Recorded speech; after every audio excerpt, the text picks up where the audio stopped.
Alright, how's it going? I'm gonna quickly talk about this Deadpool and Wolverine trailer, sort of rehash all points about color that I've made before. I'm trying to sort of run this stuff in and boil it down for the eventual main channel video on the topic, but also I thought I might push this public in a few days, because it's sort of topical enough to show to the swine on the side channel. So with this trailer, they've made a common mistake that we're seeing more and more of lately. They've accidentally decided to make it look like art. So I did this really quick and dirty, color grade to it, and I'll show you that throughout. But why have I done this?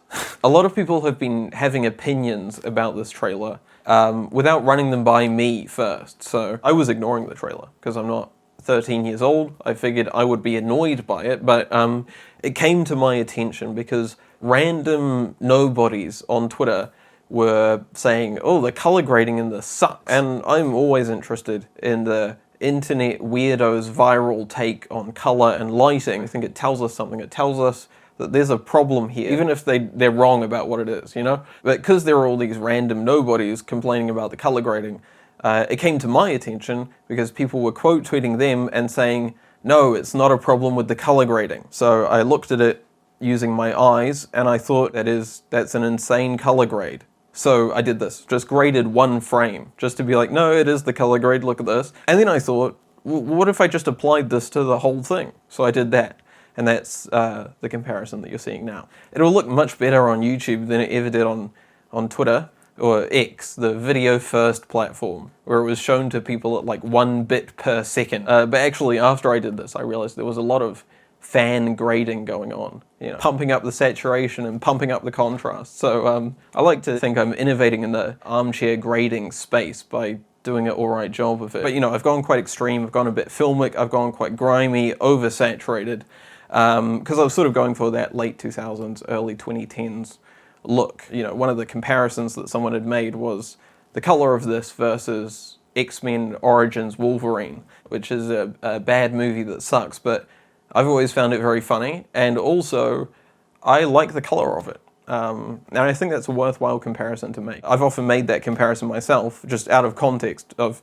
color grading now versus that more naive, early digital color grading film to be more extreme. I really like that look, and sort of everyone stopped doing that because it's technically wrong. So I think, for the most part, the color grade is the big problem here. So it was interesting that it was brought to my attention by people saying that it wasn't the color grade. But I think people were saying that because it's often not color grading. Often with these things, with the Marvel movies, there is a real issue of flat lighting and naturalistic lighting, which is just a way to say that you haven't done a proper lighting setup. But there's not a ton of that here. There's a bit of it here, but for the most part, it's quite dynamically lit, or at least the lighting is motivated. You know, the MCU typically sucks more than this. There is that stuff in a sandy white void, which, you know, all these superhero movies have an action sequence that takes place in an empty void now because it's just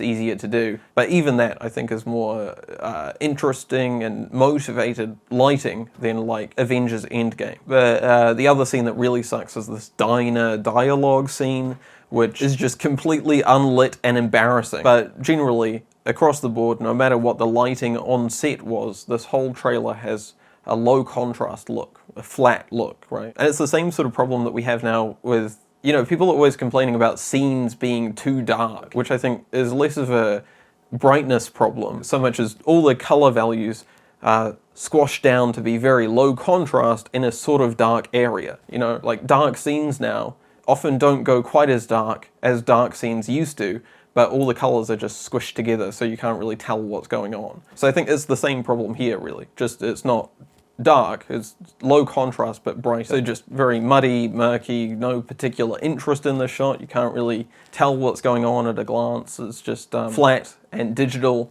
versus being rich and filmic. Now, this online discourse about it came back around the other day because they released new footage. So there was a wide shot of that diner scene. Really the worst, the most poorly lit thing that they've released so far. So people were rightly complaining that that was all a lighting problem. I thought it was interesting, actually. The Deadpool updates account, which seems to be the source of that footage online, like that's what everything links back to, they seem to have bumped up the saturation before posting that. Like, not even in a clever way. It's just, you know, sort of clearly breaking the image a little bit to do it. But even the fan accounts are trying to punch this shit up. So let's break it down a little bit. Why shoot like this? Why have they decided to light like this? Firstly, there's this digital thing, right? It's shot on digital. Now, digital video can be great. You can do a lot with digital video, especially, you know, at the high end, you have so much flexibility. You can get so creative with it. You can do more than you ever could with film,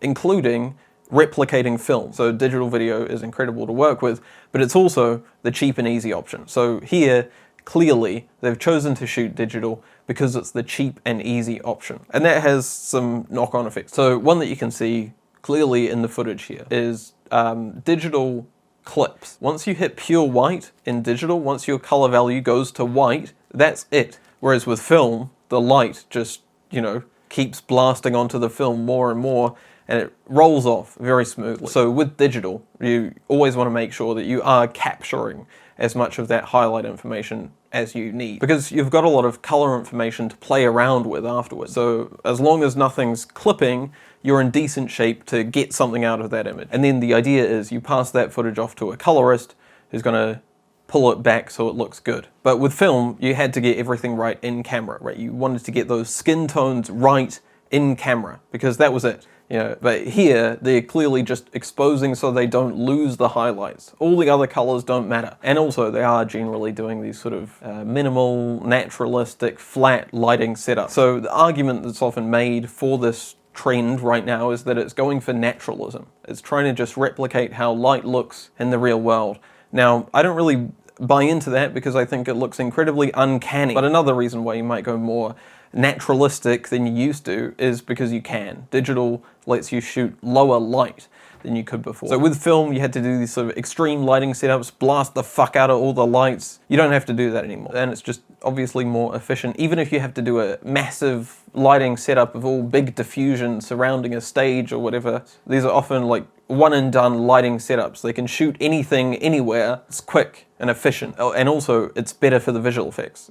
With these big superhero movies or whatever, you have a ton of visual effects houses all working on, you know, often footage back to back in the same scene. So if the lighting on set is all nothing-ish and samey, that's just another way that you can make things logistically easier down the line. And I think really the biggest impact of this naturalism push is that it reduces the amount of time you have to spend on set. And again, pushes the work into post-production with these new industries of people who are paid less and don't have the same labor protections. And I have a theory that the more high-paid talent you have on set, the worse the lighting gets, because they cost money. You want to get them out of there. But you know, the productivity of these things, the efficiency is sort of increasing all the time and everyone wins. Now, I thought I should cover off what I did to the footage to grade it how I have. Nothing fancy. I sort of tried to convert it back to what would have come out of the camera, and then from there I've fiddled with the gamma, or the brightness and contrast of the image, and then I've run it through 3 different types of film emulation, all mixed together to give it the contrast and color, reddening the dark skin tones like you would get with film, rolling off the highlights, halation, grain, bloom, all that shit, and just hackily mixing those things together, and then doing some post-contrast to really sort of overdo it like it's 2009. So if you could do this, why have they done what they've done? Firstly, it's safe. All the colors are within a good range. It's not too dark. There's never anything clipping off to pure black. You know, a lot of people complain about stuff getting too dark, so it's good that they made it low contrast and muddy. It's also, it's not clipping. Nothing ever clips off to pure white. So, you know, nice job protecting the highlights. Psych, no one cares, pussy. And it's just sort of the trend to grade things like this right now. People think it looks serious and cinematic, so I guess that's what they want Deadpool and Wolverine to be. And I think it's partly a trend right now in backlash to the trend of 2009, you know? But I think also, this sort of look, this sort of grade has always been the look of commercials, and it's been the look of commercials because it isn't really saying anything too much. You know, if I jack the contrast and saturation up, it sort of has a grimy feeling to it, which is maybe cool for a movie, but not so great for an advert. You know, with an ad, you light flat in very basic lighting setups because you want neutral semiotics. You know, you don't want your lighting or color grading to be saying anything. And I think generally, it's sort of what these movies are. From a production perspective, you are doing brand advertisement work, you know? And of course, also, it is a trend that some people like because they're wrong. But on the whole, what's happened is they haven't done anything interesting on set because they don't have time, they want to be efficient, they want to push work into post, just from a producer's perspective, that's going to cost less in the long run. And then the people in post are given too little time to do too much work, so it doesn't look any good. And everyone wants to go cinematic. Without putting in the work on set to create a cinematic image, everyone wants to go cinematic. And for this sort of thing, for the blockbusters, there is a need for this stuff to be made cheaper so that more investment can be pumped into this in other areas. But, you know, part of that is you don't really want it to look too good. Audiences need to learn to accept dog shit, you know, which I think is working out incredibly. And to achieve these blockbusters, artists who want to take time to make something great are useless. You need a labor force who can churn shit out fast. So why does Deadpool and Wolverine look like this? There are systemic problems baked into this footage. Oh, this corporate slop isn't very artful. Great observation, Caleb, you idiot.